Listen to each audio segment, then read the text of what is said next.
ক্ষেপে কথা বলবো। আমাদের এই জেনারেশনকে সাক্ষী রেখে বলতে চাই, আমেরিকার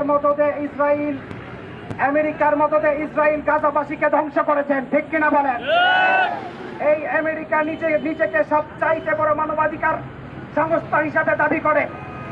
আপনাদেরকে একটা ইতিহাস শোনাই। 1996 থেকে 1998 সালে আমেরিকার পার্লামেন্টে আইন করা হয়েছিল, আমেরিকার কোনো মানুষ যদি বিনা কারণে একটা বিড়ালকেও হত্যা করে $600 তাকে জরিমানা করা হবে। এই আমেরিকা সারা বাংলাদেশ নয়, সারা পৃথিবীর মানুষদেরকে মানব সভ্যতার কথা বলে।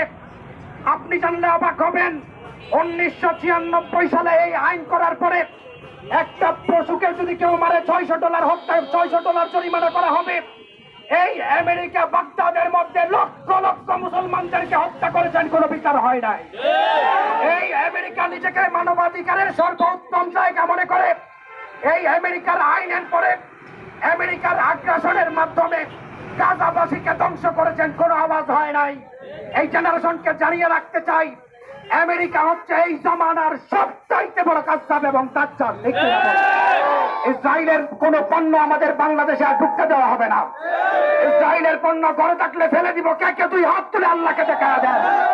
ইসরায়েলের পণ্য আমাদের দোকানের মধ্যে চলতে দেওয়া হবে না, ঠিক কিনা বলেন? আল্লাহ বুঝার তৌফিক দান করুন।